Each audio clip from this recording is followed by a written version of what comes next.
2027 के विधानसभा चुनाव को लेकर के बसपा प्रमुख मायावती की अब तक की सबसे बड़ी बैठक। सभी जिला अध्यक्षों को दिया 27 के चुनाव का जीत का महामंत्र। जी हाँ, नमस्ते, मेरा नाम है अंजनी तिवारी और आप देख रहे हैं गांव देहात।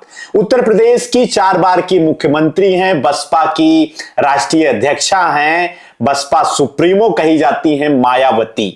मायावती की ओर से शनिवार को यानी कि 7 फरवरी को उत्तर प्रदेश की राजधानी लखनऊ में अब तक की सबसे बड़ी बैठक का आयोजन किया गया। इस आयोजन में मायावती ने 2027 के विधानसभा चुनाव के जीत का सर्वजन हिताय सर्वजन सुखाय का महामंत्र अपने सभी जिलाध्यक्षों को दिया है।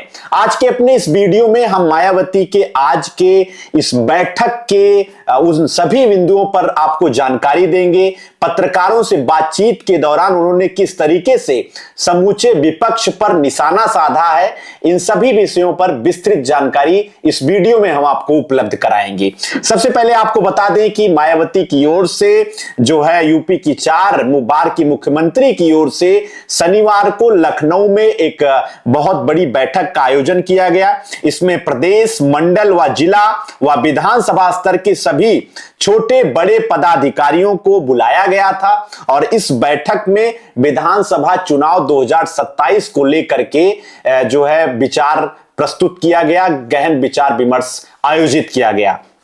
बैठक के बाद मायावती ने पत्रकारों से भी बातचीत की और इस बातचीत में मायावती ने बीजेपी सरकार व अन्य पार्टियों पर जमकर हमला बोला है। उन्होंने कहा है कि वर्तमान में उत्तर प्रदेश की जो हालात है उससे यही लगता है कि बीजेपी सरकार की नीतियों एवं कार्यकलापों से कुछ मुट्ठी भर लोग ही खुश हैं, बाकी जो भी लोग हैं अलग अलग जाति के, अलग अलग वर्ग के, समाज के शोषित, पीड़ित और जो है दलित वर्ग के लोग बीजेपी सरकार की नीतियों से काफी ज्यादा प्रभावित हैं और उनके बीच जो है असुरक्षा का माहौल है। वहीं इन सरकार से सबसे ज्यादा प्रभावित ब्राह्मण वर्ग के लोग हैं। ब्राह्मण का सम्मान नहीं हो रहा है, ब्राह्मणों की असुरक्षा जो है उनके अंदर असुरक्षा का माहौल है और इसको लेकर के ब्राह्मण अब काफी मुखर भी हैं और जिसकी चर्चा पूरे देश भर में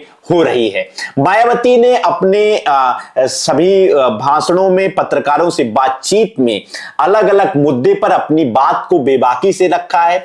उन्होंने बसपा की नीतियों की चर्चा की। मायावती की सरकार के समय उसका सरकार का एक नीति थी सर्वजन हिताय सर्वजन सुखाय, यानी कि मायावती की पार्टी सभी लोगों के हित की बात करती थी और सभी वर्गों के लोगों के जो है सुख की बात करती थी। मायावती का कहना है कि बसपा सरकार अपने उसी जो है नीति पर जो अगर उसको चुनाव में सफलता मिलती है तो आगे आने वाले समय में भी सरकार बनाकर काम करने का काम करेगी। मायावती ने बिना नाम लिए अखिलेश यादव पर भी जमकर निशाना साधा है।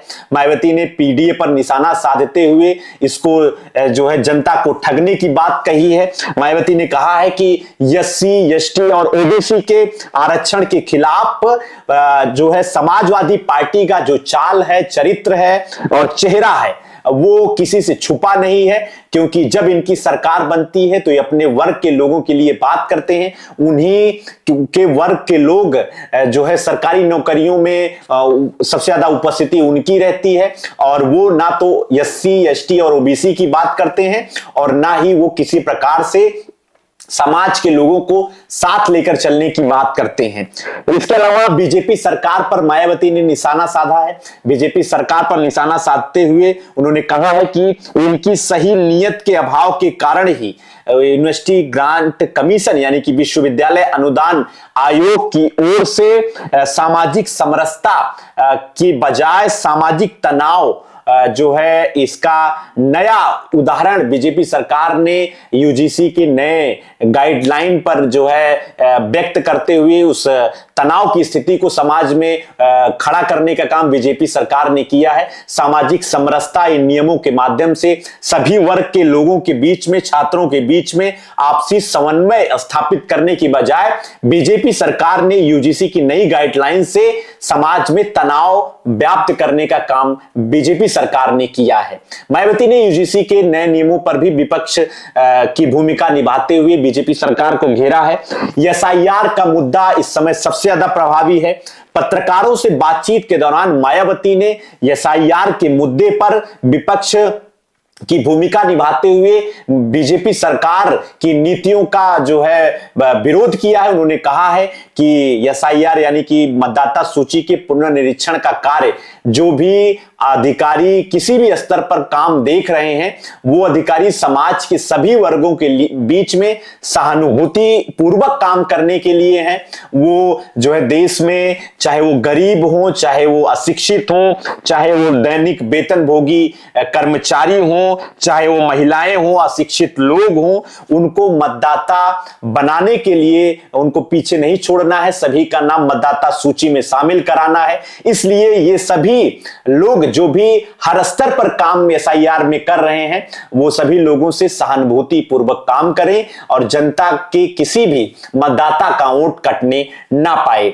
वहीं दूसरी तरफ मायावती ने मिशन 2027 पर बात करते हुए कहा है कि 2007 के तरीके से ही उत्तर प्रदेश में बहुजन समाज पार्टी की पूर्ण बहुमत की सरकार बनाई जाएगी। जिस तरीके से 2007 में सर्वजन हिताय सर्वजन सुखाय के मुद्दे पर काम करते हुए बहुजन समाज पार्टी ने प्रदेश में बहुमत से सरकार बनाई थी, उसी तरीके से उसी मंत्र के साथ जो है बहुजन समाज पार्टी 2027 में भी चुनाव में बेहतर प्रदर्शन करेगी और प्रदेश में पूर्ण बहुमत के साथ बहुजन समाज पार्टी की सरकार बनाएगी।